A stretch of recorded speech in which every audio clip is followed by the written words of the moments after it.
le mois d'août, quand tu es dans l'entrepreneuriat, quand tu y réfléchis un petit peu, même juillet-août, c'est absolument le pire moment pour partir en vacances. Juillet-août, ce sont les salariés qui doivent partir en vacances. C'est la seule période où ils peuvent partir en vacances. Les entrepreneurs, s'il y a une période où il faut absolument pas, selon moi, partir en vacances, c'est cette période-là.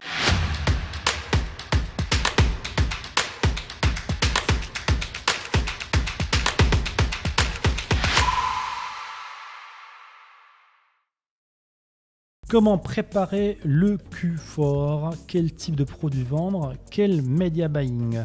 Donc le Q4, les amis, c'est quoi, Adam, déjà les Q4? Ça, c'est la question piège, ça. Le Q4, c'est la dernière période de l'année, les 3 derniers mois calendaires de l'année, qui sont octobre, novembre, décembre, qui est la période la plus profitable dans énormément de business, mais de très loin dans l'e-commerce. Ça regroupe toutes les fêtes, les dernières vacances de Noël. C'est la période où tout le monde achète, peu importe ses finances. C'est obligatoire, phénomène de société. Et bien entendu, nous, on est de l'autre côté en tant que vendeurs, et à nous de savoir en profiter pour proposer des produits de qualité aux gens, mais c'est là qu'on va réaliser en proposant de bons produits la majorité de notre bénéfice et de notre chiffre d'affaires.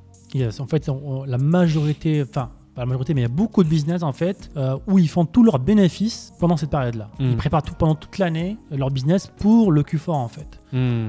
Parce que c'est tellement rentable et il y a tellement plus d'affaires et d'argent, de consommation dans cette période-là que il faut en profiter en tant que-e-commerçant, comme a dit Adam. Il y a beaucoup de fêtes, il y a beaucoup d'événements et la meilleure période pour se préparer, c'est maintenant.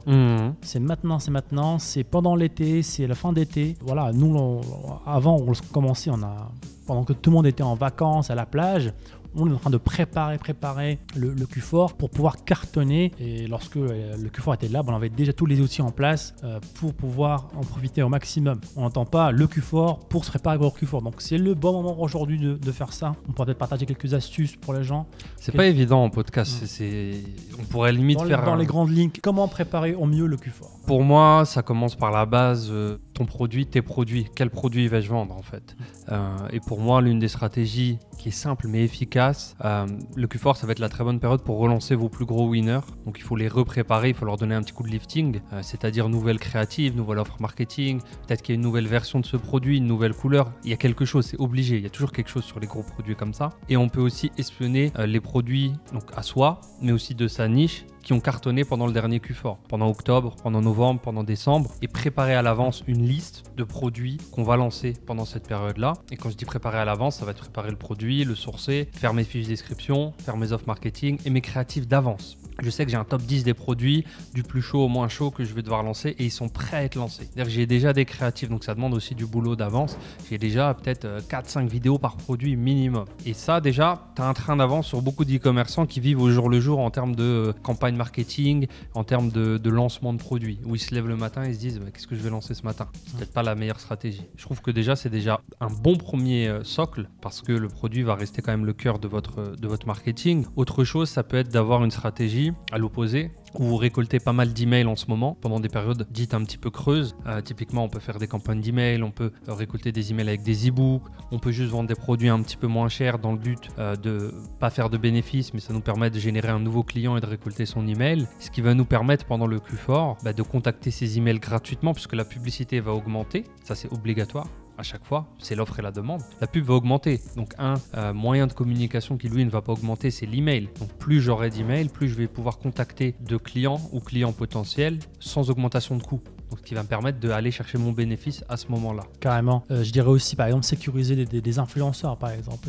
Ça préparer déjà, en fait, les contacts avec les influenceurs. Prenez contact avec eux tout de suite maintenant pour construire une relation, faire des petits placements à droite à gauche, mais surtout pour avoir une relation long terme, que lorsque le Q4 sera là, lorsqu'il y aura un nouveau e-commerçant qui va débarquer, et vous, forcément vous, parce que vous avez déjà un historique avec la personne, elle va choisir de travailler avec vous parce que vous avez déjà travaillé avec elle pendant longtemps, et ça c'est super important pendant la période. C'est pas pendant le Q4 que tu noues des nouveaux contacts dans l'influencing ou dans le business en général, c'est pas pendant le Q4 que tu vas chercher des nouveaux fournisseurs, non, c'est vraiment pendant la période précédente, et il faut que tout soit un minimum solidifié quand tu attaques la période, et c'est pareil pour se lancer dans une plateforme de publicitaire. Pour moi, tu te lances pas, après tu le fais si tu viens de débuter et tu sais pas ce que c'est le Q4. Faut pas prendre les messages à l'envers et se dire j'attends janvier pour me lancer. Mais si tu as déjà un business, tu devrais déjà avoir un petit peu chauffé tes comptes publicités sur Facebook, sur Pinterest, sur TikTok pour pouvoir, si jamais tu tu as un produit qui décolle, bah, juste tourner le bouton, dépenser plus pour gagner plus.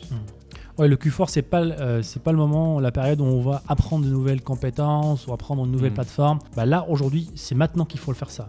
Donc apprenez, formez-vous au maximum. Comme ça, comme le Q4, comme a dit Adamala, on appuie juste sur l'accélérateur et on fait avancer la machine rapidement. C'est marrant, mais le mois d'août, quand tu es dans l'entrepreneuriat, quand tu y réfléchis un petit peu, même juillet-août, c'est absolument le pire moment pour partir en vacances. Juillet-août, ce sont les salariés qui doivent partir en vacances. C'est la seule période où ils peuvent partir en vacances. Les entrepreneurs, s'il y a une période où il faut absolument pas, selon moi, partir en vacances, c'est cette période-là. Parce qu'on prépare les mois les plus rentables de l'année, de votre business, qui sont les 3 derniers mois de l'année. C'est une faute professionnelle de partir en vacances en juillet-août.